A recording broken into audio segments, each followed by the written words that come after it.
आप पूज्य महाराज जी को एक मेमेंटो सप्रेम भेंट करें। आप लोग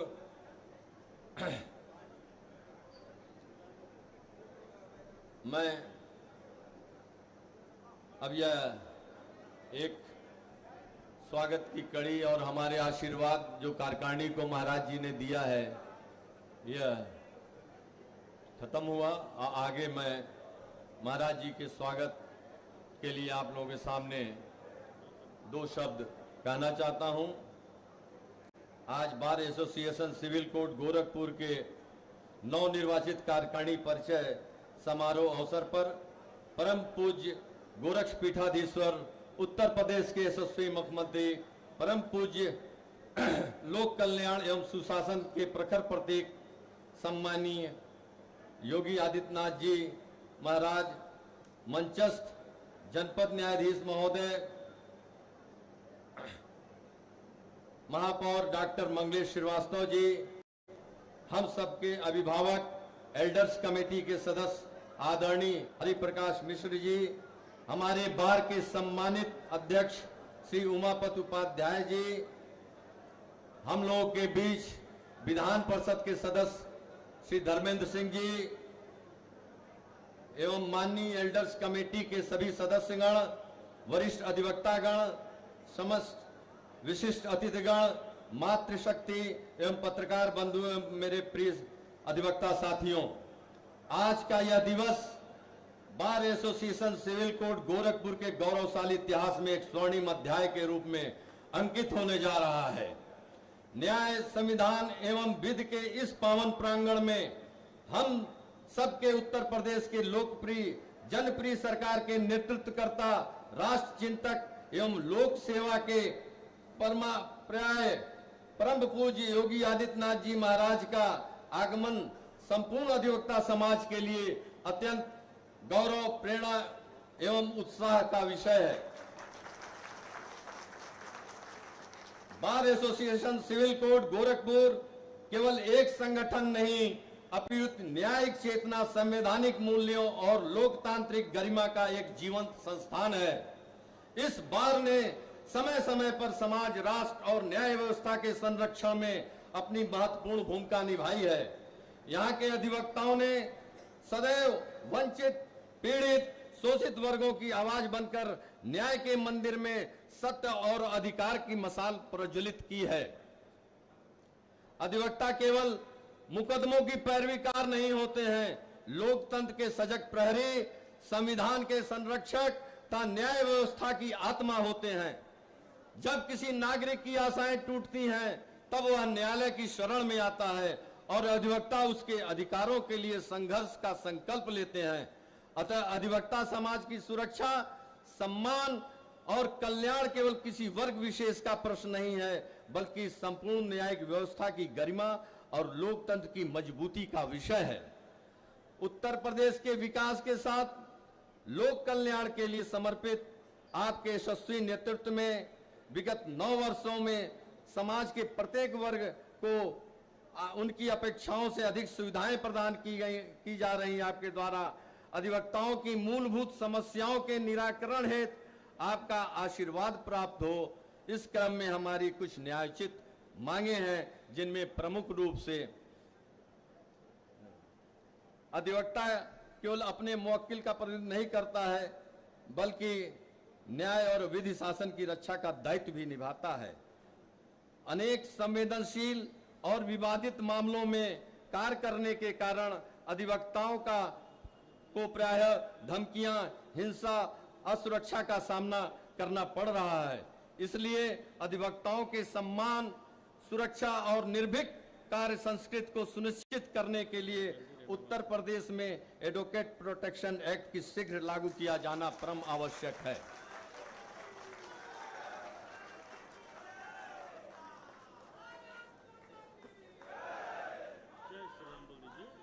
जय श्री राम। अधिकांश अधिवक्ता नियमित वेतन भोगी नहीं होते हैं और न ही उनकी नियमित आय निश्चित होती है। बीमारी अथवा आकस्मिक चिकित्सा की स्थिति में उन्हें भारी आर्थिक कठिनाइयों का सामना करना पड़ता है। ऐसे में उनके परिवार भी संकटग्रस्त हो जाते हैं। अतः अधिवक्ताओं के लिए रुपए 5 लाख तक की कैशलेस स्वास्थ्य बीमा योजना लागू किए जाने की आपसे हम विनम्र आग्रह करते हैं। अनेक वरिष्ठ अधिवक्ताओं ने अपना संपूर्ण जीवन न्याय व्यवस्था की सेवा में समर्पित किया है। आयु बढ़ने के साथ उनकी आय स्रोत सीमित हो जाती है, जबकि अनेक अनुभव योगदान अमूल्य है। ऐसे वरिष्ठ अधिवक्ताओं के सम्मान एवं सामाजिक सुरक्षा हेतु 65 वर्ष से अधिक आयु के अधिवक्ताओं के लिए सम्मानजनक पेंशन योजना प्रारंभ किए जाने का विनम्र अनुरोध करते हैं। विधि व्यवसाय के प्रारंभिक वर्षों में युवा अधिवक्ताओं को पर्याप्त आय नहीं मिल पाती। आर्थिक अभाव के कारण अनेक प्रतिभाशाली युवा इस पेशे में टिक नहीं पाते हैं। यदि उन्हें प्रारंभिक संबल प्राप्त हो, वे पूरी निष्ठा के साथ न्यायिक सेवा में योगदान दे सकेंगे। इसलिए नवीन अधिवक्ताओं को प्रथम 5 वर्षों तक प्रतिमाह 10,000 का स्टाइपेंड प्रदान किया जाना न्याय संगत है, जिसका हम आपसे विनम्र निवेदन करते हैं। गोरखपुर के दीवानी न्यायालय परिसर लगभग 135 वर्ष पुराना है। वादों, अधिवक्ताओं और न्यायालयों की संख्या निरंतर बढ़ रही है। न्यायालय कक्षों की कमी के कारण वादकारियों को असुविधा का सामना करना पड़ता है। अतः दीवानी न्यायालय परिसर का विस्तार करते हुए न्यायालय कक्षों, अधिवक्ता कक्षों, वादकारियों के लिए हाल का निर्माण कराया जाना बेहद आवश्यक है। साथ ही मुख्यमंत्री जी का ध्यान दिलाना चाहेंगे कि कमिश्नरी न्यायालय परिसर शीघ्र स्थानांतरण के उपरांत उपलब्ध होने वाली रिक्त भूमि को दीवानी न्यायालय परिसर में सम्मिलित किया जाना एक सराहनीय कदम होगा, जिससे भविष्य की आवश्यकताओं के अनुरूप न्यायिक अधोसंरचना विकसित की जा सके। हमारी अगली मांग है, अधिवक्ताओं के निरंतर बढ़ती संख्या के अनुपालन में चैम्बरों की भारी कमी है। अनेक अधिवक्ताओं के पास बैठकर वादकारियों से मिलने, मुकदमे की तैयारी करने, आवश्यक अभिलेख सुरक्षित रखने के लिए समुचित स्थान उपलब्ध नहीं है। इसलिए नवीन अधिवक्ता चैम्बरों का निर्माण अत्यंत आवश्यक है। न्यायालय परिसर में प्रतिदिन हजारों अधिवक्ता, वादकारी, आम नागरिक आते हैं, किंतु स्वच्छ पर्याप्त शौचालय का अभाव है, पेयजल का अभाव है, कोई पानी की टंकी यहाँ नहीं है। किसी तरह से अधिवक्ता अपने पास से पानी का जो जार होता है मंगा करके अपने वादकारियों का पानी से संतुष्ट करते हैं इस गर्मी की तपिश में। माननीय मुख्यमंत्री जी से हमें पूर्ण विश्वास है कि आपके संवेदनशील, दूरदर्शी नेतृत्व में अधिवक्ता समाज की इन न्यायोचित अपेक्षाओं पर सकारात्मक निर्णय लिया जाएगा। इन मांगों की पूर्ति केवल अधिवक्ताओं के हित में ही नहीं होगी, बल्कि न्यायिक व्यवस्था को अधिक प्रभावी, सुदृढ़ एवं जनमुख बनाने की दिशा में भी एक महत्वपूर्ण कदम सिद्ध होगी। हम सभी अधिवक्ताओं की ओर से आपसे इन मांगों पर सहानुभूतिपूर्वक विचार कर उन्हें यथाशीघ्र पूर्ण करने का विनम्र अनुरोध करते हैं। माननीय मुख्यमंत्री जी, मोटर दुर्घटना न्यायालय भी यहाँ एक ही है। हमारे उच्च न्यायालय ने यहाँ दूसरी पीठ की स्थापना के लिए अपनी संस्तुति दी है, जो आपके पास विचाराधीन है। हम आपसे आग्रह करते हैं कि मोटर दुर्घटना न्यायालय भी यहाँ दूसरी पीठ स्थापित हो सके, जिससे वंचितों को शीघ्र लाभ मिल सके, उनके परिवार के आंसू पूछे जा सकें। आपसे अनुरोध है कि उसकी भी संतुष्टि देने की कृपा करें। माननीय मुख्यमंत्री जी, आपका व्यक्तित्व राष्ट्रनिष्ठा, अनुशासन, सेवा और आध्यात्मिक नेतृत्व का अद्भुत संगम है। आपने उत्तर प्रदेश को सुरक्षा, सुशासन, विकास और सांस्कृतिक गौरव की नई पहचान प्रदान की है। आज आपका इस न्याय भूमि पर आगमन हम सभी अधिवक्ताओं के लिए ऊर्जा, प्रेरणा और आत्मविश्वास का स्रोत है। Bar association civil court Gorakhpur की नवनिर्वाचित कार्यकारिणी एवं समस्त अधिवक्ताओं की ओर से मैं आपका हृदय की अनंत गहराइयों से अभिनंदन, स्वागत और वंदन करता हूं। आपका यह पावन आगमन हम सभी के लिए सदैव स्मरणीय रहेगा।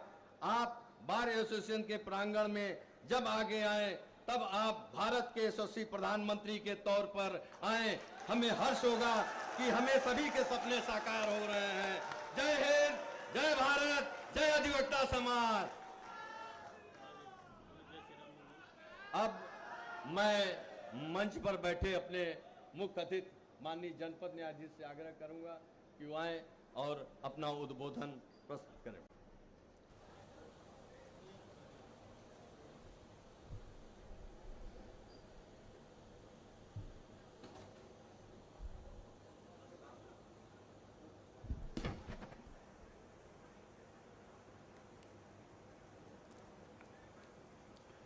परम आदरणीय माननीय मुख्यमंत्री उत्तर प्रदेश माननीय योगी नाथ जी, मेरे साथी न्यायाधीश गण, सिविल कोर्ट बार एसोसिएशन के अध्यक्ष, सचिव एवं समस्त सदस्यगण, इस प्रांगण में उपस्थित सभी सम्मानित जन, अन्य गणमान्य व्यक्ति, आज जनपद न्यायालय गोरखपुर के बार एसोसिएशन के प्रांगण में माननीय के आगमन से समस्त उपस्थित जन अभिभूत है। मैं जनपद न्यायालय गोरखपुर के न्यायाधीशगण, कर्मचारीगण एवं उपस्थित सम्मानित जनों की ओर से माननीय मुख्यमंत्री जी का सादर स्वागत एवं अभिनंदन करता हूं। मान्यवर द्वारा सिविल कोर्ट बार एसोसिएशन के इस आमंत्रण को स्वीकार किया, जिसके लिए हम सभी आपके आभारी हैं। मान्यवर द्वारा न्यायाधीशगण हेतु द्वितीय वेतन समिति की सिफारिशों को उत्तर प्रदेश में सर्वप्रथम लागू कर समय से भुगतान करा दिया गया है, जिसके लिए हम सभी न्यायाधीशगण मान्यवर के सदैव आभारी रहेंगे। मान्यवर द्वारा न्यायाधीशगण हेतु माननीय उच्चतम न्यायालय एवं माननीय उच्च न्यायालय द्वारा जो भी सुझाव दिए जाते हैं उन पर तुरंत कार्रवाई कर उपलब्ध कराया जाता है। इस हेतु भी हम मान्यवर के सदैव आभारी हैं। मान्यवर द्वारा उत्तर प्रदेश के समस्त न्यायालय कक्षों एवं विश्राम कक्षों को वातानुकूलित करने हेतु जो बजट उपलब्ध कराया गया है, इसके लिए हम सभी न्यायाधीशगण मान्यवर के आभारी हैं। सभी सुविधाएं हमें दी जा रही हैं, तो हम लोग का भी यह उत्तरदायित्व है कि हम अपनी सीमा से अधिक कार्य करें। मान्यवर हम सभी न्यायाधीशगण अपने उत्तरदायित्व एवं जिम्मेदारियों एवं वाद के समयबद्ध निस्तारण हेतु समाज के प्रति प्रतिबद्ध हैं। मान्यवर उत्तर प्रदेश में लंबित वादों के सापेक्ष न्यायाधीशगण की संख्या बहुत कम है। मेरे द्वारा माह अगस्त 2025 में जनपद गोरखपुर में कार्यभार ग्रहण किया गया। मुझे जनपद गोरखपुर में अगस्त 2025 से सेवा करने का अवसर प्राप्त हुआ है।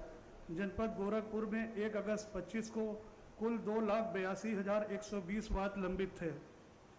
इन वादों में से लंबित वादों में से कल दिनांक 27 जुलाई 2026 की अवधि तक 1,81,372 वाद निस्तारित किए गए हैं, जो कुल लंबित वादों का लगभग 64% है। इन वादों के निस्तारण में हमें सिविल बार एसोसिएशन के अधिवक्तागण का पूरा सहयोग मिला है। माह अगस्त 2025 से 9 मई 2026 तक क्रमशः 4 राष्ट्रीय लोक अदालतें संपन्न की गई हैं। इन लोक अदालतों में से 13 सितंबर 25 की लोक अदालत में लंबित वादों में से 25,426 वाद निस्तारित किए गए। 13 दिसंबर 25 की लोक अदालत में लंबित वादों में से 25,648 वादों का निस्तारण किया गया। 14 मार्च 26 की लोक अदालत में लंबित वादों में से 35,548 वादों का निस्तारण किया गया एवं 9 मई 26 की लोक अदालत में लंबित वादों में से 35,848 वादों का निस्तारण किया गया है। इस प्रकार 1 वर्ष से कम अवधि में कुल 1,22,461 वाद लोक अदालत में निस्तारित किए गए हैं। इस निस्तारण में जनपद गोरखपुर की अधिवक्तागण का पूरा सहयोग है। मान्यवर आपको यह भी बताना आवश्यक है कि लोक अदालत में लंबित वादों के अतिरिक्त न्यायालय में वादकारी के आने से पूर्व ही प्री लिटिगेशन के माध्यम से वाद समस्याओं का निवारण किया जाता है और उनको प्री लिटिगेशन वादों के निस्तारण की सूची में रखा जाता है। मान्यवर मुझे बताते हुए यह बहुत हर्ष हो रहा है कि जनपद गोरखपुर में 13 सितंबर 25 की लोक अदालत में प्री लिटिगेशन के वादों में कुल 10,07,400 वाद,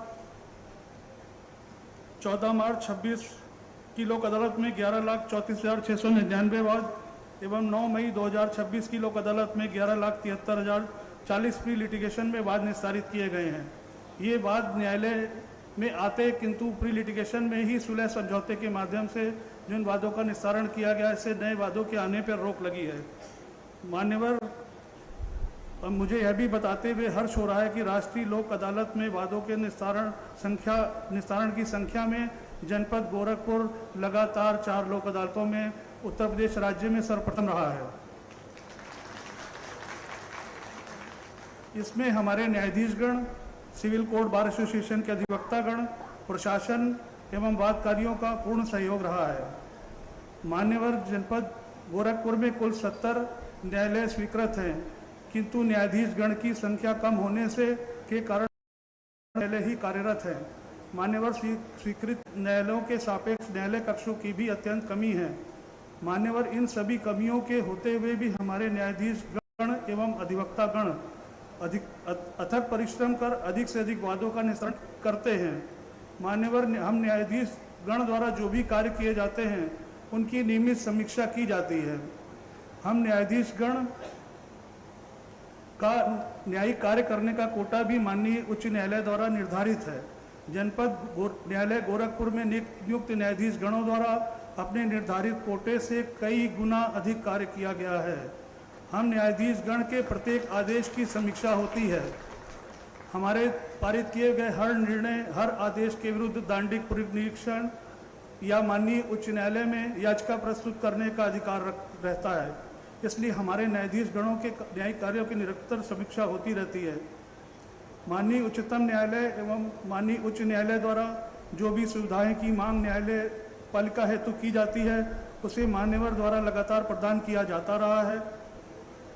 इसी क्रम में मान्यवर से हम न्यायाधीशगण की अपेक्षाएं हैं कि मान्यवर आगे भी उसे पूरा करते रहेंगे। मान्यवर, आपको यह भी बताना आवश्यक है कि न्यायपालिका विधायिका द्वारा बनाए गए कानूनों के आधार पर ही निर्णय व आदेश पारित करती है। मुझे यह बताते हुए अत्यंत हर्ष हो रहा है कि 1 जुलाई 2024 को जो भारतवर्ष में एवं उत्तर प्रदेश राज्य में नए फौजदारी कानून लागू किए गए हैं वह बहुत अच्छे हैं।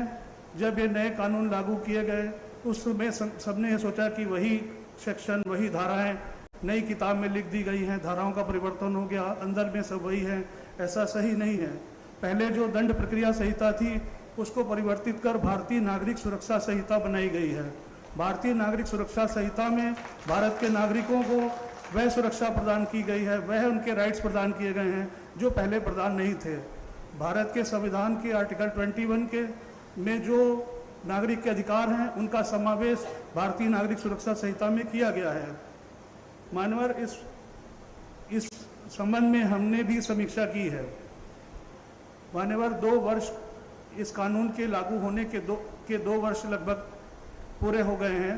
इन 2 वर्षों में NDPS एक्ट के कुल 45 नए मुकदमे आए हैं। इससे पहले की 2 वर्ष की अवधि में कुल 175 मुकदमे आए थे। इसका कारण यह था कि पहले दंड प्रक्रिया संहिता में यह प्राविधान नहीं था कि पुलिस गिरफ्तार करते समय या किसी सामान की बरामदगी करते समय वीडियोग्राफी करेगी। अब भारतीय नागरिक सुरक्षा संहिता में प्राविधान किए गए हैं, यदि किसी अभियुक्त से किसी सामान की बरामदगी की जानी है तो उसकी वीडियोग्राफी करनी होगी। इस कारण से निर्दोष लोगों को जो गलत तरीके से पुलिसकर्मियों द्वारा गिरफ्तार किया जाता था उस पर रोक लगी है। नए कानूनों के द्वारा प्लस माननीय उच्चतम न्यायालय, उच्च न्यायालय के निर्देशों के अनुसार हर प्रत्येक नागरिक को यदि पुलिस द्वारा डिटेन किया जाता है, गिरफ्तार किया जाता है तो गिरफ्तार होने का कारण लिखित मेमो देना पड़ेगा। इन कानूनों को लागू करके मान्यवर ने सभी जनता के नागरिक अधिकारों की रक्षा करने का एक जो संकल्प लिया है उससे हम लोग अभिभूत हैं। मान्यवर, भारतीय नागरिक सुरक्षा संहिता जो बनाई गई है वह केवल नागरिकों के गलत फंसाए जाने हेतु ही नहीं है। इसमें ये भी प्राविधान है कि कोई दोषी छूटने ना पाए। इसमें फोरेंसिक साइंस को अत्यधिक जोर दिया गया है। फोरेंसिक जांच हर केस में जरूरी है। यदि किसी पीड़िता के साथ कुछ गलत होता है और न्यायालय में वह पक्षद्रोही घोषित हो जाती, किसी दबाव से बयान नहीं देने में असमर्थ होती है, तो उसमें डीएनए के माध्यम से जांच में वो युक्त संदेहों से परे साबित कर लिया जाता है। मान्यवर, पुनः आपको आपके द्वारा मूल्यवान समय देकर इस प्रांगण में उपस्थित होने के लिए अपनी सहमति देने एवं आगमन हेतु आपका आभार व्यक्त करता हूं। सादर धन्यवाद। प्रणाम। करण स्पर्श। धन्यवाद माननीय जनपद न्यायाधीश महोदय, आपने नई कार्यकारिणी को और कुछ आशीर्वचन दिया और कानून की कुछ विधाएं हम लोगों के समक्ष रखी। अब मैं अपने नवनिर्वाचित कार्यकारिणी के सम्मानित अध्यक्ष श्री उमापति उपाध्याय जी से आग्रह करता हूं कि वो आए और हम लोगों के समक्ष अपनी बात प्रमुखता से माननीय योगी जी के समक्ष रखें। बोलिए। क्रम टूटता है, बनता है।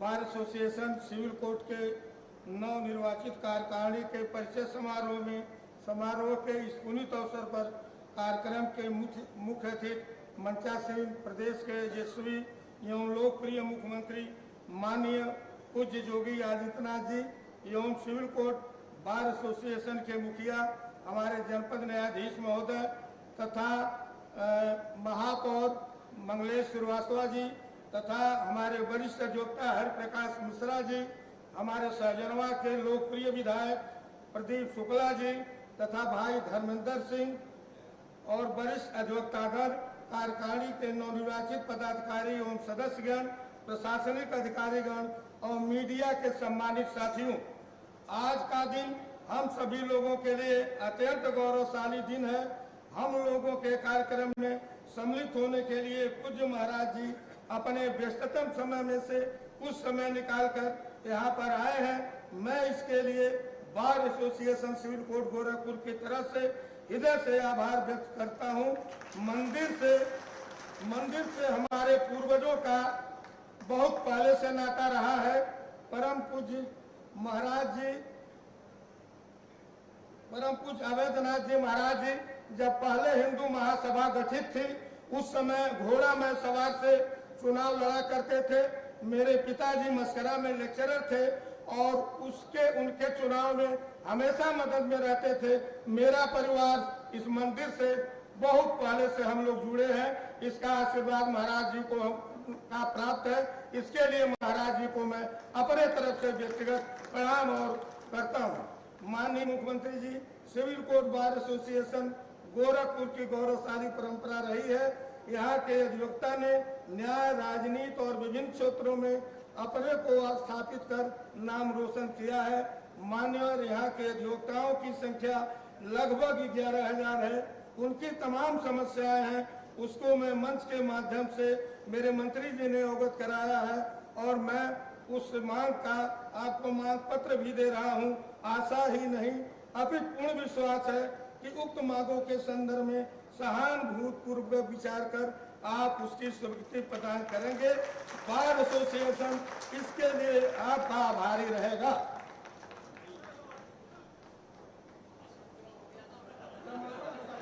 अब जिस पल की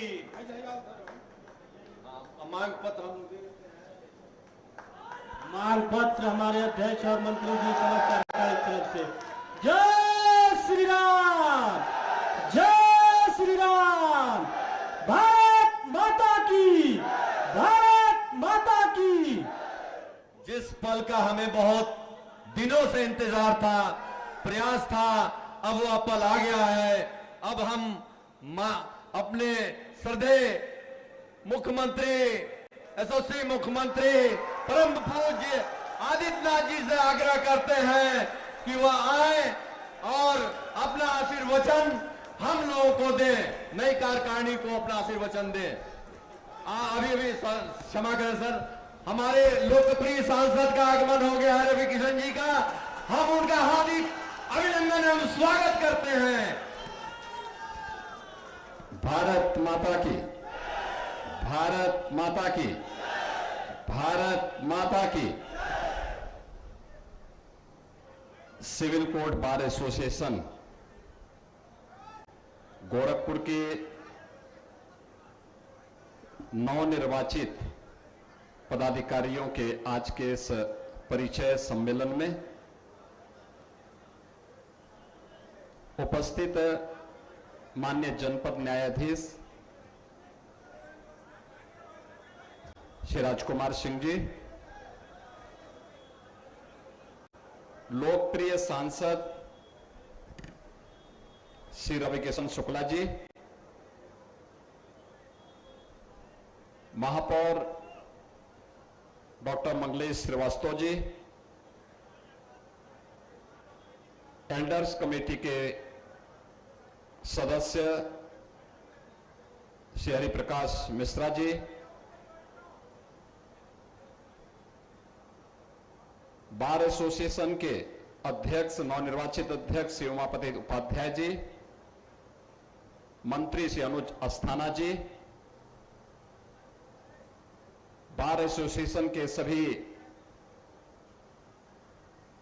अन्य पदाधिकारीगण श्री शक्ति प्रकाश श्रीवास्तव जी, शिव प्रकाश निषाद जी, अभिषेक सिंह जी,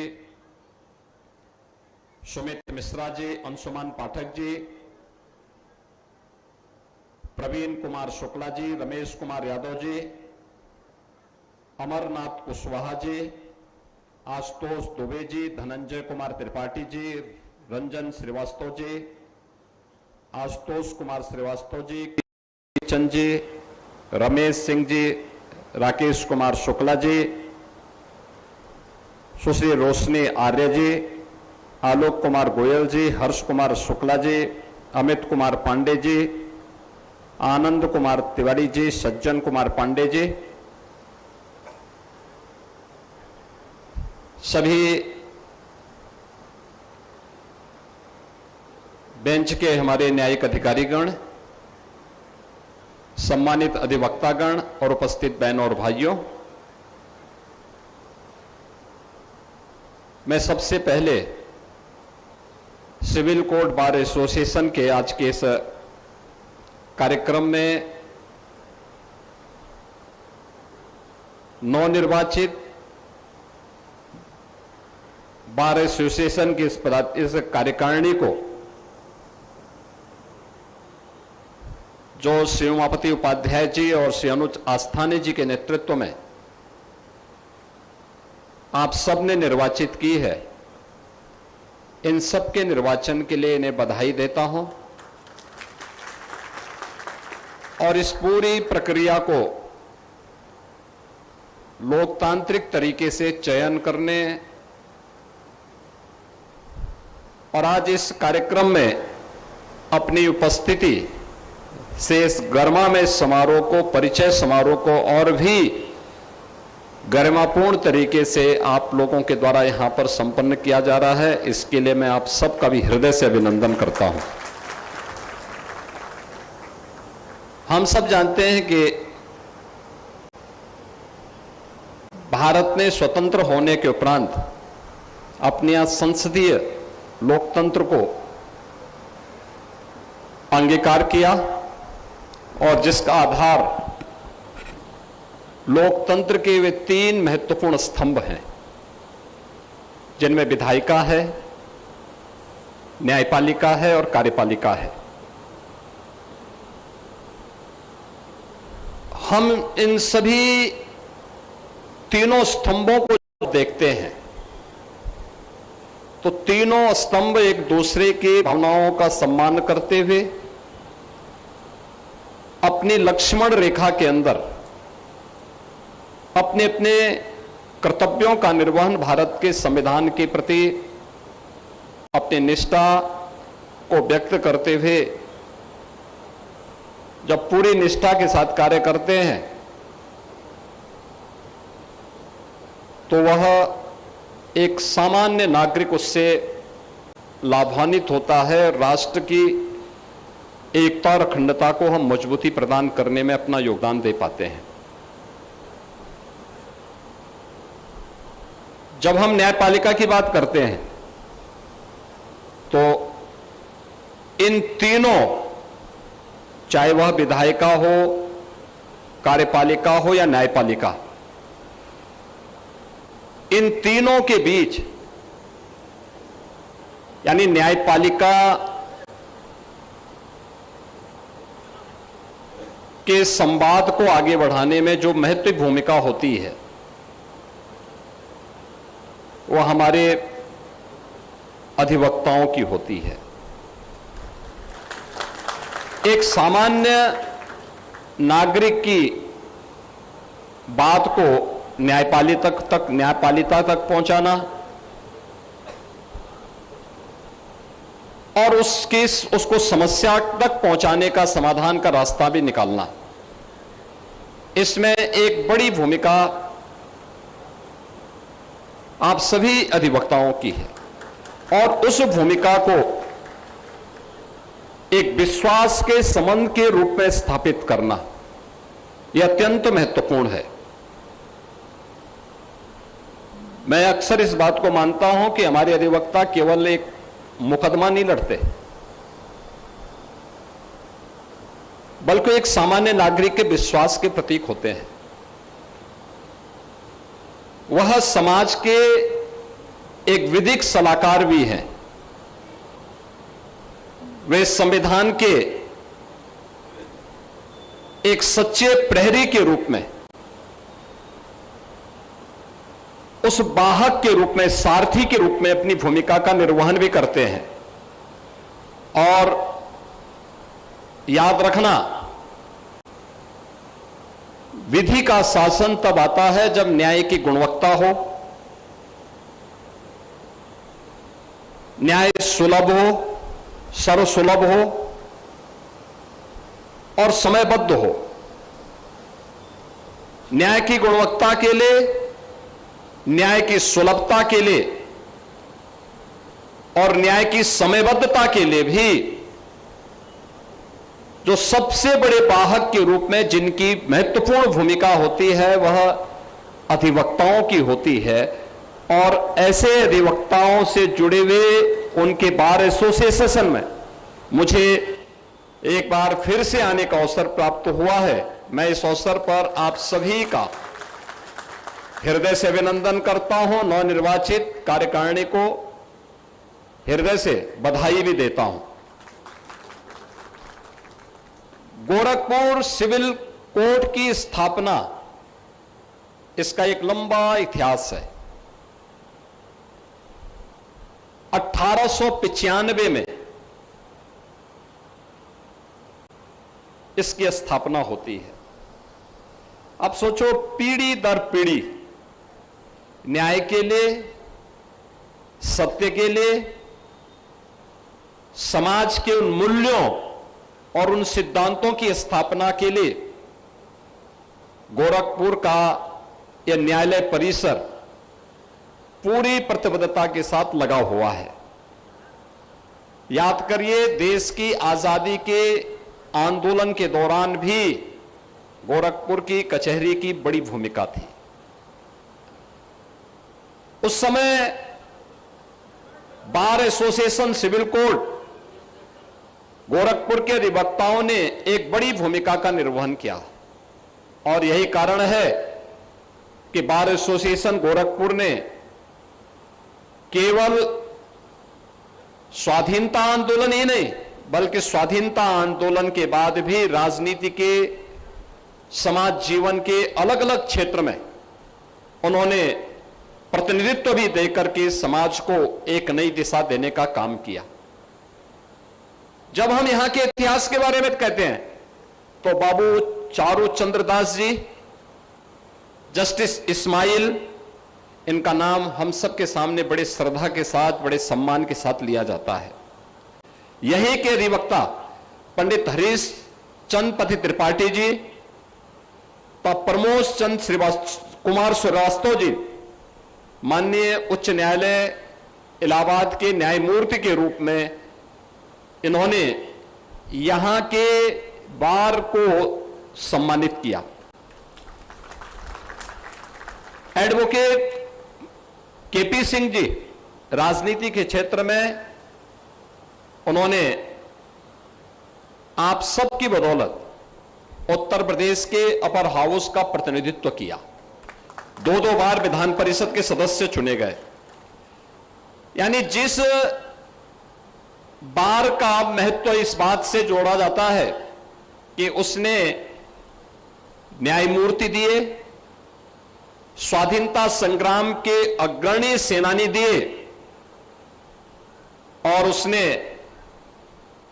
एक समृद्ध विरासत अपनी वर्तमान पीढ़ी के लिए छोड़ा हो, उस बार एसोसिएशन के साथ जुड़ना और उस बार के साथ, उस गरिमा के साथ आगे बढ़ना एक हम सब के लिए महत्वपूर्ण उपलब्धि होती है। मित्रों, हम सब इस बात को जानते हैं कि भारत की आजादी के दौरान देश के अधिवक्ताओं की भूमिका कितनी महत्वपूर्ण थी। उस समय देश की आजादी के आंदोलन को नेतृत्व देने वाले जितने भी बड़े नेता थे, राष्ट्रपिता महात्मा गांधी हो, नेताजी सुभाष चंद्र बोस हो, लौह पुरुष सरदार वल्लभ भाई पटेल हो, भारत के संविधान सभा के अध्यक्ष डॉक्टर राजेंद्र प्रसाद जी हो, भारत के संविधान के शिल्पी बाबा साहब डॉक्टर भीमराव अंबेडकर हो, देश के प्रथम प्रधानमंत्री पंडित जवाहरलाल नेहरू हो,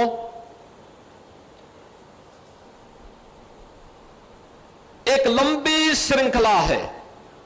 महामना पंडित मदन मोहन मालवीय का नाम हो, उत्तर प्रदेश के प्रथम मुख्यमंत्री पंडित गोविंद वल्लभ पंत का नाम हो, यानी ये सभी अधिवक्ता समुदाय से निकले हुए थे।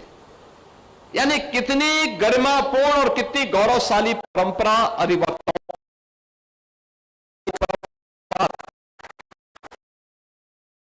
अवसर प्राप्त होता है। आप जब भी याद रखना, जिसके सामने एक समृद्ध आदर्श हो, उसके लिए आगे बढ़ने के लिए एक लक्ष्य होता है कि हम भी प्रयास करेंगे तो वहां तक पहुंच सकते हैं। उन्होंने भी शुरुआत छोटे से की, लेकिन एक लंबी छलांग लगाई और वहां तक पहुंचे। डॉक्टर राजेंद्र प्रसाद जी की सादगी, उनकी ईमानदारी, भारत के मूल्यों के प्रति उनकी निष्ठा किसी से छुपी भी नहीं थी। मैं जब भी प्रयागराज जाता हूं, मुझे डॉक्टर राजेंद्र प्रसाद जी की स्मृतियां आती हैं। जब मैं वहां के फोर्ट को देखता हूं, वहां के किले को देखता हूं,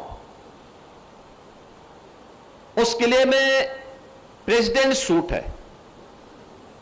तो मैंने पूछा वहां, जब पहली बार जब मुझे प्रयागराज जाने का अवसर प्राप्त हुआ तो मैंने पूछा, मैंने कहा ये प्रेसिडेंट सूट का मतलब यहां?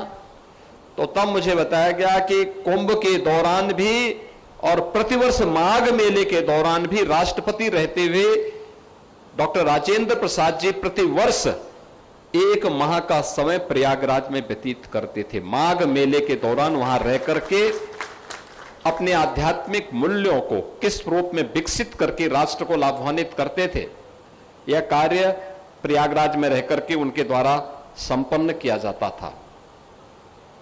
भारत केवल स्वतंत्र 1947 में हमें राजनीतिक स्वतंत्रता नहीं मिली थी, भारत को संपूर्ण स्वतंत्रता प्राप्त हुई थी। भारत के मूल्यों की स्थापना के लिए क्या कुछ प्रयास होने चाहिए। जब सोमनाथ के मंदिर के पुनरुद्धार के कार्यक्रम के दौरान वहां पर भगवान सोमनाथ की मूर्ति प्राण प्रतिष्ठा के कार्यक्रम को लेकर के तत्कालीन सरकार और तत्कालीन प्रधानमंत्री के द्वारा रोकने का प्रयास हुआ, तो राष्ट्रपति के रूप में उन्होंने मना किया। उन्होंने कहा नहीं, सोमनाथ मंदिर का पुनरुद्धार ये भारतीय संस्कृति और भारत की सनातन मूल्यों की अभिवृद्धि का एक सनातन प्रयास है और मुझे इस कार्यक्रम में जाना चाहिए। मैं इस कार्यक्रम में जाने से अपने आप को रोक नहीं सकता हूं। और वे स्वयं सोमनाथ गए, उन्होंने इस कार्यक्रम को अपने हाथों से संपन्न किया। आखिर राजेंद्र बाबू भी तो अधिवक्ता थे और इसलिए राजेंद्र बाबू की इस स्मृति को बनाए रखने के लिए हमारी सरकार ने देश की संविधान सभा के अध्यक्ष के रूप में उनके योगदान को ध्यान में रखते हुए उत्तर प्रदेश के प्रयागराज में हम लोग doctor Rajendra Prasad national law university का निर्माण हम लोगों ने किया है। उसका काम अंतिम चरणों में चल रहा है, सत्र प्रारंभ हो चुका है। आज मैं इस बात को कह सकता हूं कि एक बड़ी समृद्ध परंपरा के आप वाहक हैं और उस समृद्ध परंपरा में हम सबको इस बात को ध्यान में रखना होगा कि जब भी यह देश अच्छे ढंग से आगे बढ़ा है, स्वर्णिम काल की आभा में नित नए प्रतिमान स्थापित करता है, उस समय उतने ही चुनौतियां भी हमारे सामने आती हुई दिखाई देती है। ये चुनौतियां दोनों प्रकार की होती हैं, आंतरिक भी होती हैं, बाह्य भी होती है। उन चुनौतियों का सामना करने के लिए हमें अपने आप को कैसे तैयार करना है, यह समाज के एक जागरूक प्रहरी के रूप में आपकी एक बड़ी भूमिका होती है। और उस भूमिका के लिए हमारे अधिवक्ता समुदाय को अपने आप को तैयार करना होगा, अपने आप को तैयार करना होगा। और उस दृष्टि से आपने पिछले 12 वर्ष में बदलते हुए भारत की तस्वीर को देखा है। आज से 12 वर्ष पहले एक सामान्य भारतीय के मन में क्या भाव थे, दुनिया हमारे बारे में क्या सोचती थी, आज क्या सोच रही है, इन दोनों के परसेप्शन को आप देखेंगे तो आपको 360 डिग्री का अंतर दिखाई देगा, 360 डिग्री का अंतर दिखाई देगा। आज से 12 वर्ष पहले भारत के बारे में दुनिया की निगाहों में एक कमजोर देश, अपने मूल्यों और आदर्शों से विमुख देश, गरीबी, बदहाली, बेरोजगारी, अराजकता, भ्रष्टाचार, ये एक नियति बन चुकी थी। आज जिस भारत को हमारी पीढ़ी देख रही है, वह भारत अपने मूल्यों के प्रति प्रतिबद्ध भारत दिखाई देता है। वह भारत अपनी विरासत का संरक्षण करने वाला भारत है।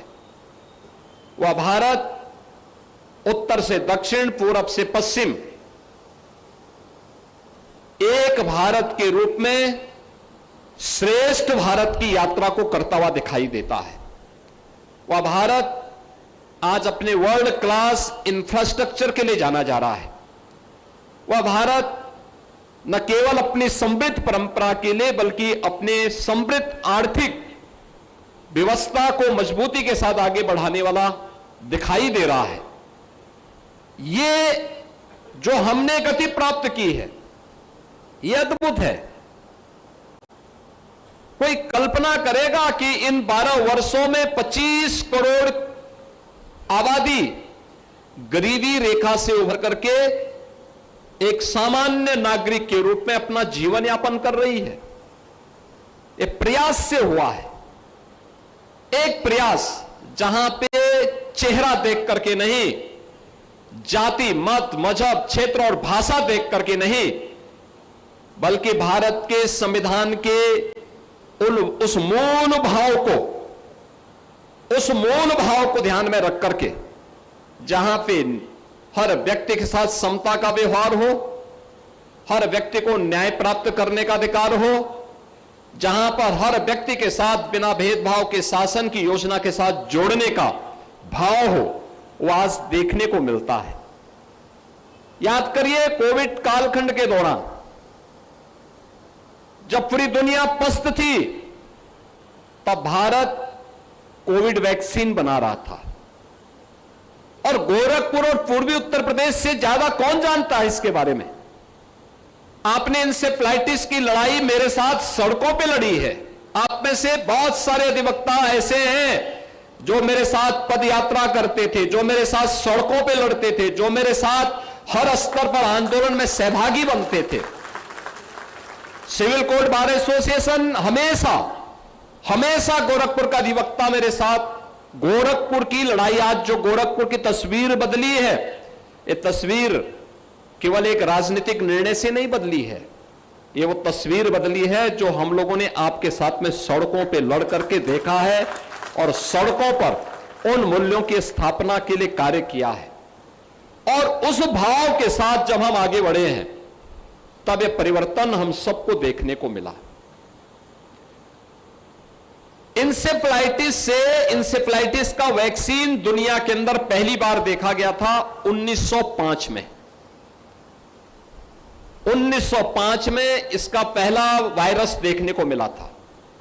और याद रखना, इसका वैक्सीन जापान ने 1905 में ही ढूंढ निकाला था, लेकिन भारत में पहुंचने में उस वैक्सीन को लगा 100 साल। 2005 में जब हमने पहली बार यहां इंसेफ्लाइटिस का वैक्सीनेशन कराया था, याद करिए 100 साल के बाद वैक्सीन गोरखपुर आ पाया था।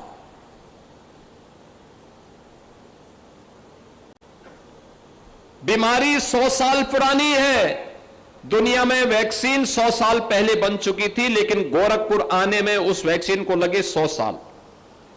और कोविड के समाधान के लिए प्रधानमंत्री मोदी जी के नेतृत्व में जो अभियान चला, मात्र 9 महीने में हमने भारत के अंदर अपना वैक्सीन बनाया। न केवल भारत की 140 करोड़ लोगों को बचाने का कार्य किया, बल्कि दुनिया के अंदर 100 देशों को भी वैक्सीन की, जो वैक्सीन नहीं खरीद सकते थे उनको भी वैक्सीन उपलब्ध करवाया। यानी भारत के अंदर 180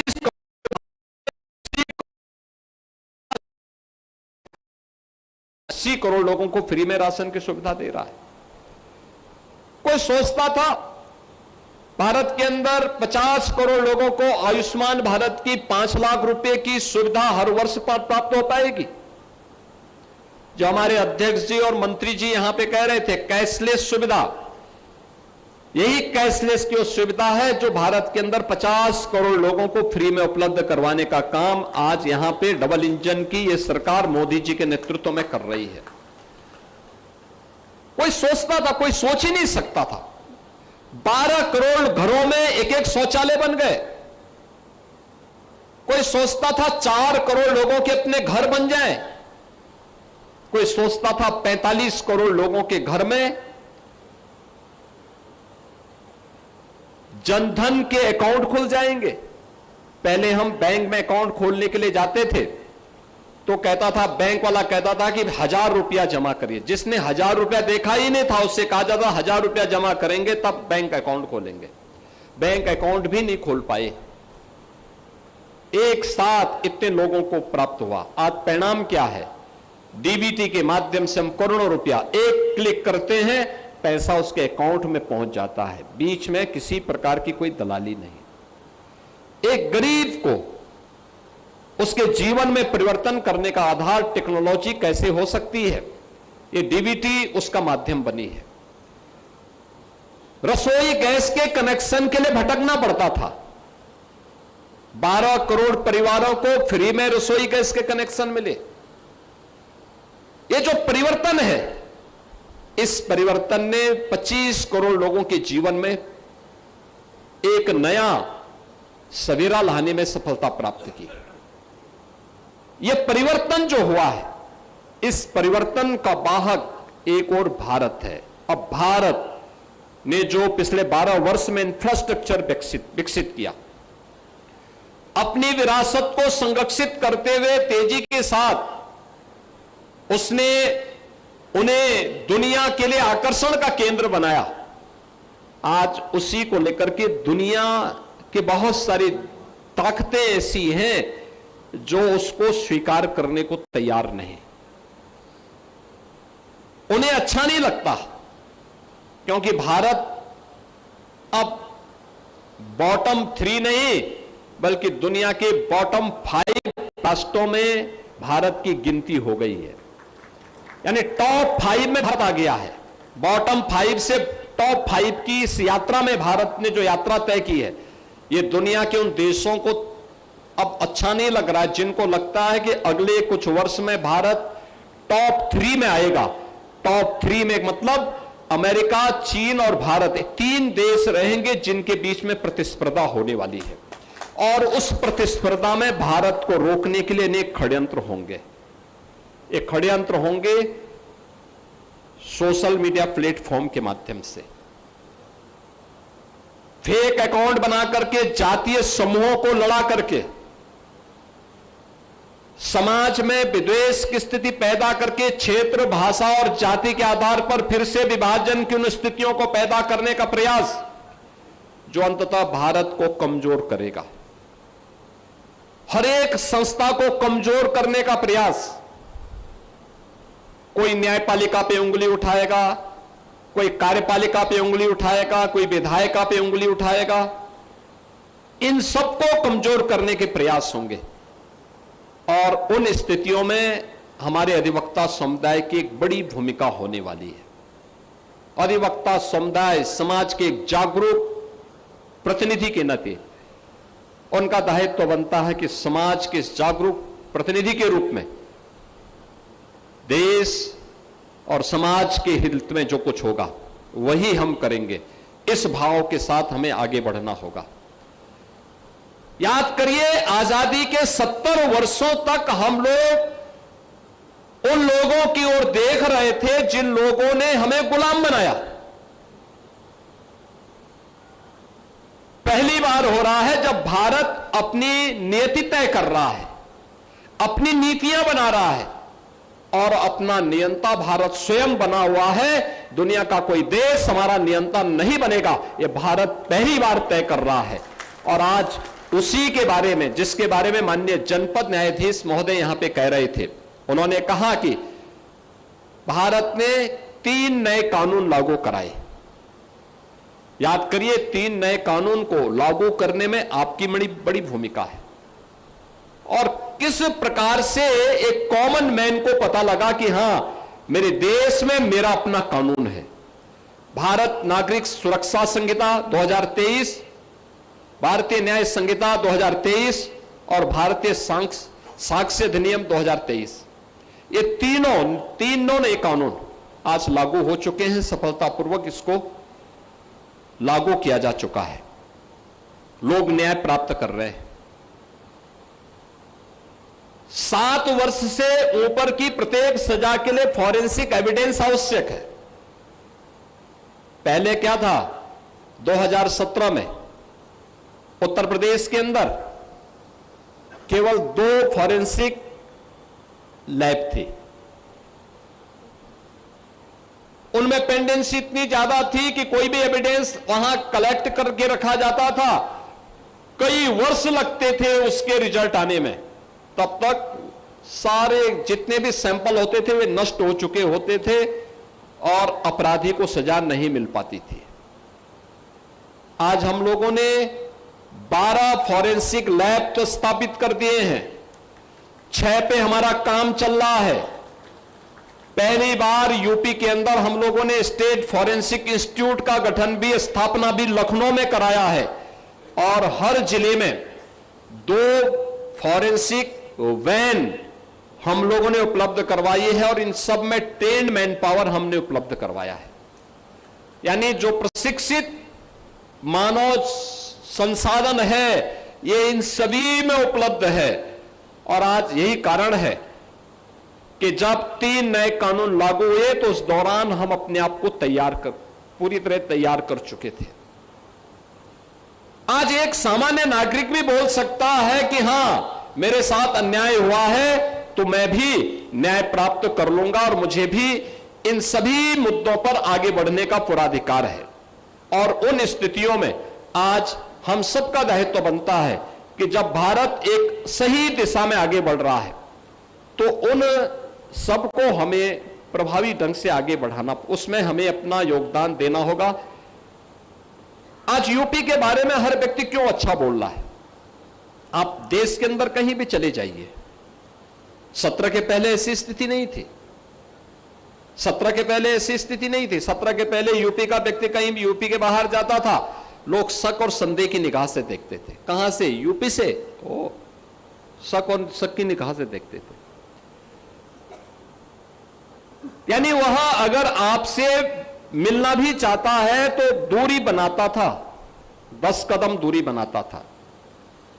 और आज मैं कह सकता हूं, आप देश के अंदर कहीं भी जाएंगे, अपना यूपी का परिचय देंगे तो वह 10 कदम दूर होगा तो 10 कदम आगे चल करके आपसे गले मिलने का जरूर प्रयास करेगा।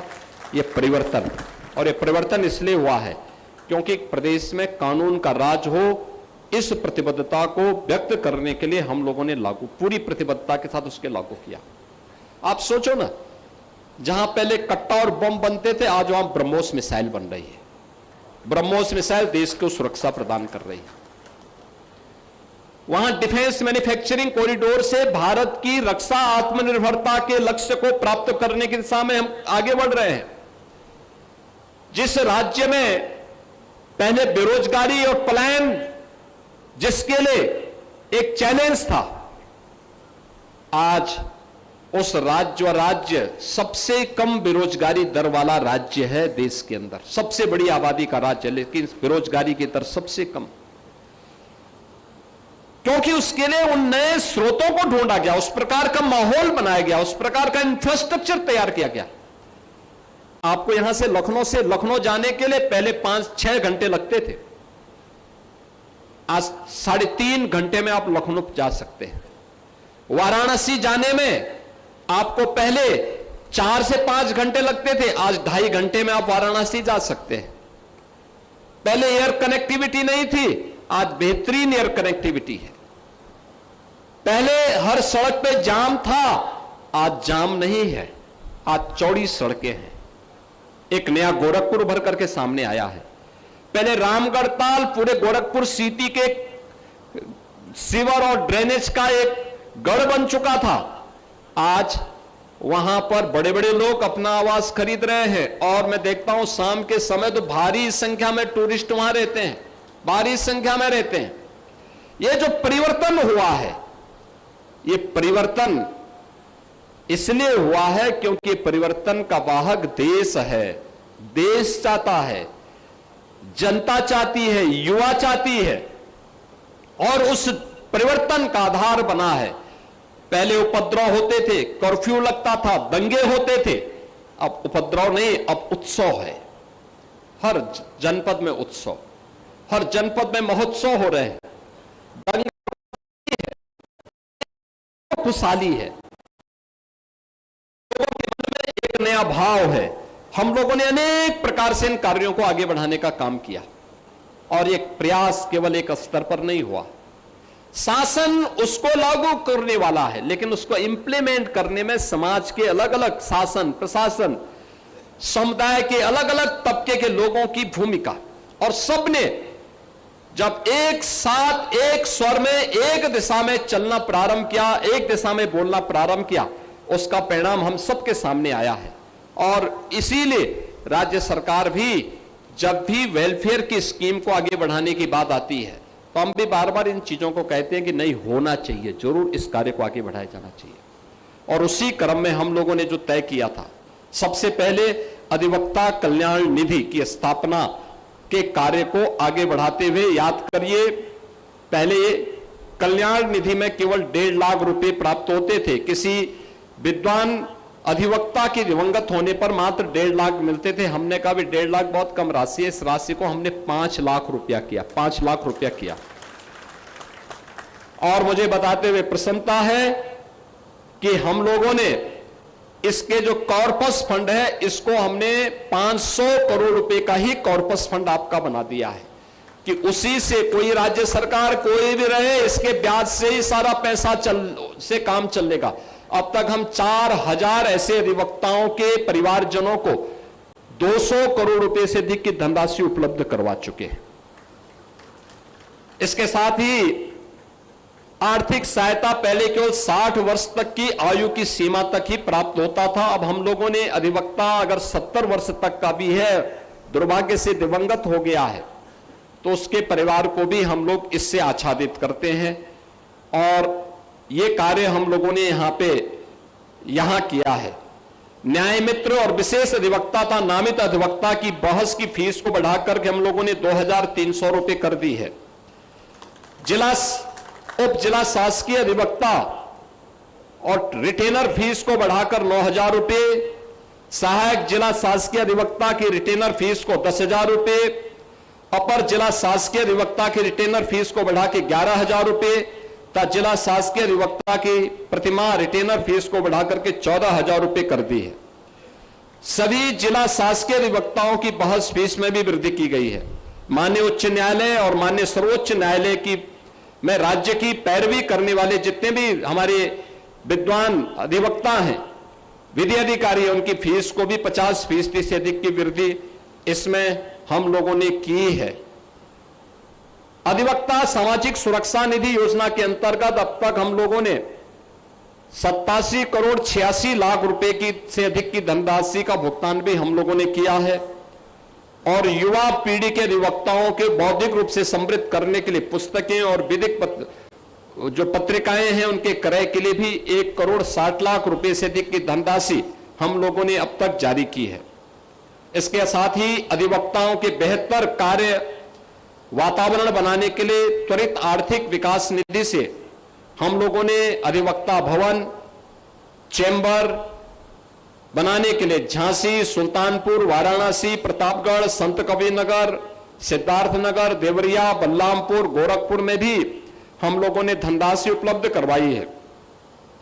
प्रयागराज में 11 करोड़ रुपए, कासगंज में 15 करोड़ रुपए, लखनऊ में 5 करोड़ रुपए, श्रावस्ती में 5 करोड़ रुपए की धनराशि पहले ही अवमुक्त की जा चुकी है।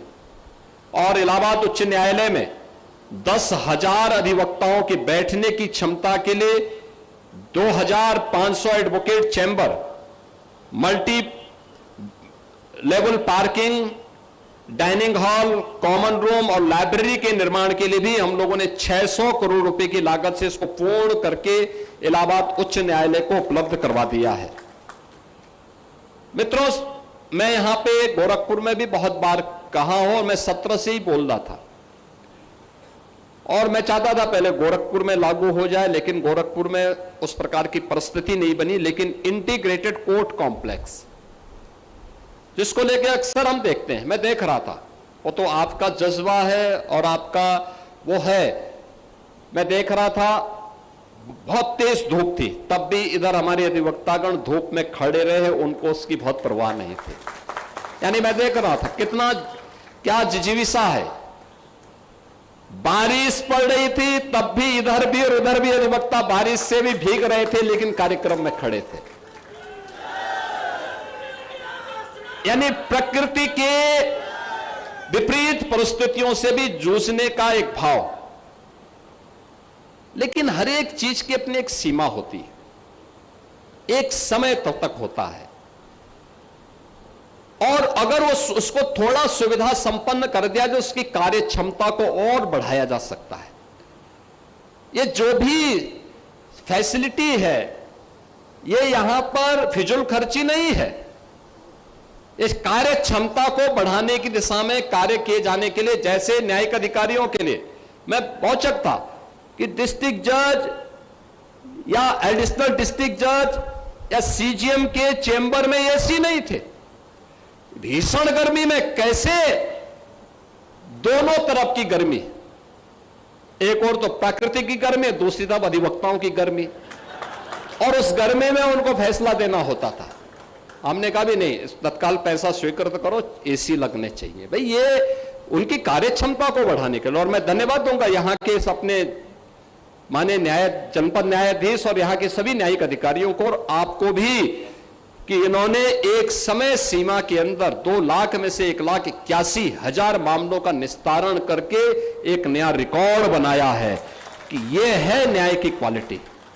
त्वरित न्याय उपलब्ध कराने की दिशा में किए जाने वाले प्रयास का, और उस प्रयास की दिशा में हम लोगों ने 10 जनपदों में या 2017 के पहले से कई 10 जनपद ऐसे थे जहां कोर्ट बने ही नहीं थे, डिस्ट्रिक्ट कोर्ट ही नहीं बनी थी। मैंने पूछा वे कहां चलते हैं इनके कोर्ट? बगल के जनपद में। अरे भाई न्यायिक अधिकारी कैसे बैठते हैं, अधिवक्ता कहां रहते हैं? कहा भगवान भरोसे। हमने तत्काल 3000 करोड़ रुपए मैंने एक साथ स्वीकृत किया। मैंने कहा एक साथ बनाना और याद करना, इंटीग्रेटेड कोर्ट कॉम्प्लेक्स बनना चाहिए। एक छत के नीचे सभी न्यायालय बने, जितने ट्रिब्यूनल बनने वे भी उसी छत के नीचे आए, एक जगह सब होने चाहिए। और उस कैंपस में कम से कम 25 से 30 एकड़ क्षेत्रफल में हो। वहीं पे न्यायिक अधिकारियों के आवासीय सुविधा भी हो, स्पोर्ट्स की सुविधा भी हो, कैंटीन भी हो, अधिवक्ताओं के चैम्बर भी बने और वहां पर पार्किंग की भी पर्याप्त व्यवस्था हो। ये सभी उन सभी 10 जनपदों में कार्य प्रारंभ हो चुका है। और मुझे प्रसन्नता है जब हमने प्रेजेंटेशन देश के मुख्य न्यायाधीश के सामने प्रस्तुत किया और वे स्वयं चंदौली में इस कार्य का शुभारंभ करने के लिए आए, अभिभूत थे। उन्होंने कहा यह मॉडल बहुत अच्छा है और मैं पूरे देश के अंदर कहूंगा कि उस समय माननीय मुख्य न्यायाधीश महोदय ने कहा, मैं पूरे देश के अंदर कहूंगा कि इस प्रकार का मॉडल लागू किया जाना चाहिए, जहां पे इंटीग्रेटेड कोर्ट कॉम्प्लेक्स बनाया जा सके, एक छत के नीचे सभी कोर्ट भी आ सके और अधिवक्ताओं के बेहतरीन चैम्बर भी बन सके, उनके लिए कैंटीन बन सके, उनके लिए अन्य जन सुविधाओं का विकास हो सके। टॉयलेट नहीं है, पेयजल की सुविधा नहीं है, ऑडिटोरियम नहीं है, कोई कार्यक्रम करना हो ऑडिटोरियम नहीं है, प्लेग्राउंड न्यायिक अधिकारियों के लिए नहीं है, कोई भी इस प्रकार के वो नहीं। परिणाम क्या होता है? कार्य क्षमता पर इसका असर पड़ता है और उस कार्य क्षमता को आगे बढ़ाने के लिए हम लोगों ने इन सभी कार्यों को जनपद न्यायालयों में हम लोगों ने इस कार्य को आगे यानी 10 जनपदों में इंटीग्रेटेड कोर्ट कॉम्प्लेक्स के कार्य को हमने लागू कर दिया है। जनपदीय न्यायालयों में आधुनिक सुविधाएं जैसे air condition, digital deposition writer की व्यवस्था, ये भी कार्य आगे बढ़ा दिया गया है।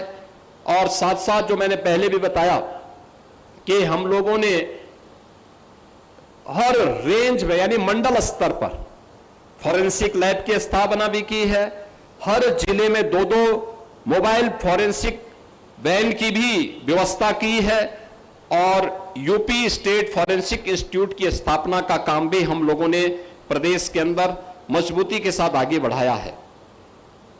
मुझे यह देख करके अच्छा लगा कि एडीआर अल्टरनेटिव डिस्प्यूट रिजोल्यूशन यानी जिसमें लोक अदालत, मीडिएशन, आर्बिट्रेशन के माध्यम से भी त्वरित न्याय सुनिश्चित किया जा रहा है, यह भी हम लोग आज देख रहे हैं। आज राज्य सरकार inter operable criminal justice system ICJS के अंतर्गत ई कोर्ट्स, ई पुलिसिंग, ई प्रोसिक्यूशन, ई फॉरेंसिक, ई प्रिजन की इंटीग्रेटेड प्लेटफॉर्म पर भी इसको जोड़ने की कार्रवाई तेजी के साथ आगे बढ़ रही है, जिसमें न्यायिक और प्रशासनिक प्रक्रियाएं भी बहुत तेजी के साथ आगे बढ़ाने का काम हो रहा है। इन सभी कार्यों को हम मजबूती के साथ आगे बढ़ा रहे हैं और मेरा मानना है अधिवक्ता समुदाय की इसमें एक बड़ी भूमिका होगी। जो बात अभी हमारे नवनिर्वाचित पदाधिकारी यहां पे कह रहे थे, उपाध्याय जी कह रहे थे, उनके पूज्य पिताजी, जब भी हम लोग सहजनवा की तरफ जाते थे तो बेचारे अभिभावक की तरह लिपट पड़ते थे, एक अधिवक्ता के रूप में, एक शिक्षक के रूप में, पुराने शिक्षक, लेकिन भारतीय संस्कृति के प्रति क्या समर्पण का भाव था, देखते हुए बनता था। और आज वे स्वयं यहां इस बार के अध्यक्ष के रूप में यहां पे विराजमान हैं। उन्होंने भी, अनुज अस्थाना जी ने भी, ये सभी लोग यहां पर जो बातें आज कहे हैं अधिवक्ताओं के लिए कैशलेस सुविधा के बारे में, और मैंने पहले भी कहा वे बार एसोसिएशन और सभी लोग मिलकर के तय करें, हम तो देने को तैयार हैं। और अधिवक्ताओं को मिलना चाहिए। हमने जो किया उसको भी और इसको भी हम तक के साथ साथ उनको अधिवक्ताओं के हितों को संरक्षण देने के साथ ही समाज में न्याय के लिए संविधान के उन उच्च आदर्शों को प्रस्तुत करने के लिए और विधि के शासन की स्थापना करने के लिए एक बेहतरीन प्रयास करना होगा। बेंच और बार के बीच में बेहतरीन संवाद हो और एक सामान्य नागरिक को न्याय समयबद्ध तरीके से सहजता के साथ उपलब्ध हो, इस दिशा में उनके द्वारा किए जाने वाली प्रयास इस बार को एक नई ऊंचाइयां प्रदान करेंगे। मैं आज के इस अवसर पर एक बार फिर से आप सभी को आज के इस बार एसोसिएशन सिविल कोड के परिचय सम्मेलन के अवसर पर एक बार आप सभी विद्वान अधिवक्ताओं का हृदय से अभिनंदन करता हूं और आपको इस बात के लिए आश्वस्त करता हूं कि जो हमारे बार एसोसिएशन के अध्यक्ष और मंत्री जिन्हें जो बात हमारे सामने रखी है, सरकार उसको क्रमबद्ध तरीके से आगे बढ़ाएगी। मेरा अनुमान है कि हम लोग बहुत शीघ्र कैशलेस सुविधा के साथ अधिवक्ता समुदाय के साथ एक बार बैठेंगे, फिर से इसको लागू करेंगे। आप सभी को मैं इस अवसर पर एक बार फिर से अपनी हृदय से बधाई देता हूं, अपनी शुभकामनाएं देता हूं। धन्यवाद। जय हिंद।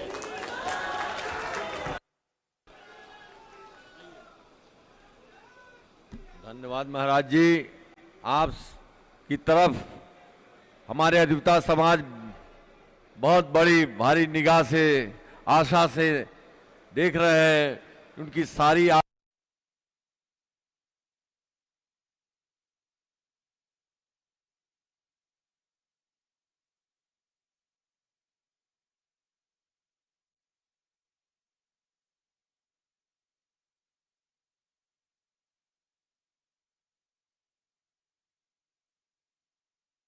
माननीय अध्यक्ष जी आए और आभार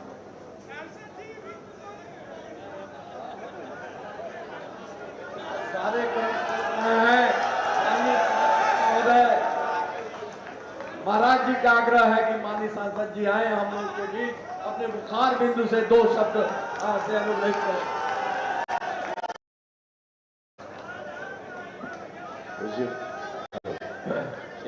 हेलो, मुझे हमारा थोड़ा तबीयत ठीक नहीं बा, मुझे महाराज के चरणों में वंदन, अभिनंदन। मंचासीन सभी लोगों के जी से लेके सभी हमारे अधिवक्ता जो जितने सीनियर हैं, वरिष्ठ हैं, सब लोगों को मैं प्रणाम करता हूं। समय चूंकि बहुत अच्छी बात महाराज जी ने कही। देखिए, महाराज जी ने बहुत अच्छी बात कही कि आप लोग आखिरी पंक्ति में जिनकी कोई आवाज नहीं सुनता वो आवाज सुनाते हैं। एज अ लॉ मेकर, मुझे महाराज जी 25 साल लॉ मेकर की भूमिका में थे। एक सांसद लॉ मेकर होता है। फिर हमारे जीवन में मामला लीगल है आए, और मामला लीगल है आने से मैं आप लोगों को प्रणाम करता हूं। मैं जब उसकी पढ़ाई करने लगा स्क्रिप्ट की, महाराज जी हमारा शोभा मामला लीगल है जो 193 देशों में मैं उसमें अधिवक्ता बना हूं और बड़ा पॉपुलर है, बहुत पूरे, और उसमें मैं वकील हूं। महाराज जी कहा चढ़न के वो गाना सुना नहीं महाराज जी, आज बड़ा गंभीर मामला है। बस यह कहा कि भैया हो आप लोग बहुत अच्छा कर रहे हैं। पूज्य महाराज जी आप लोगों के प्रति बहुत बहुत इमोशन रखते हैं, आप लोगों की हर मांगों को पूरा करते हैं, निरंतर चिंतन करते हो। यहां नहीं, 5 विधानसभा गोरखपुर में जहां जहां छोटी भी कचहरी है वहां पर भी हर मांग, हर चीज अगर अपने लोगों ने कैशलेस की डिमांड की है, पूज्य महाराज जी जरूर उसको पूरा करेंगे। आप बड़ा सम्मान है, आदर है आप लोगों के लिए। और एक बात बहुत बढ़िया कहना महाराज जी, उही की बहुत समय देखा हम पार्लियामेंट से वहीं आवत थे, बहुत पीड़ा में हूं मैं इस वक्त। अभी 2 बजे तक सदन, आज 2 बजे से बहस थी। हम लोग नया बिल लेके आए, 10 करोड़ रुपया और 10 साल की सजा है पेपर लीक के मामले में।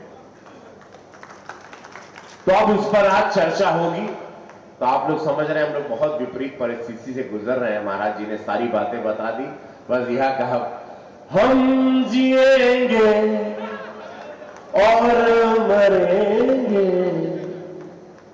ऐ वतन तेरे लिए, ये भाव रहेंगे चाहिए हो। बाकी तो देखा हो, आदमी मर जाता है तो बॉडी बन जाता है, बोले ना कि कब लाश कब आई, बॉडी कब आई, नामो चल जाता है। दिल दिया है जान भी देंगे ऐ वतन तेरे लिए। दोनों हाथ उठा लो, बोला नमः पार्वती पदे हरा हरा महादेव। गुरु गोरक्षनाथ महाराज की जय। महाराज जी आपकी जय।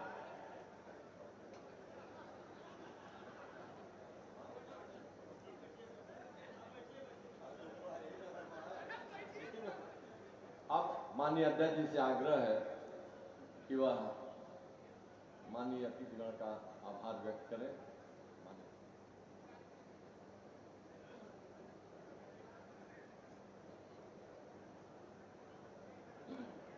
आभार व्यक्त करने के पहले एक दो शब्द मैं और भी कहना चाहता हूं। जैसे कि हम लोगों ने पूजनीय महाराज जी से सारे अपने डिमांड को बताया है, उसको दिया है, लेकिन अभी कुछ दिन पहले हम लोग अपने कार्यकारिणी के साथ सांसद जी से भी मिले थे, जिस पर हम लोगों ने कहा था कि ये जो मेरी फील्ड है इसको आप सीमेंट के ईंटे से पूरे तरह से इसको पार्किंग करा दें। तो मेरा सांसद जी से अनुरोध है कि उस दिन आपने हम लोगों को आश्वासन दिया था, आप भी इस काम को पूरा करेंगे।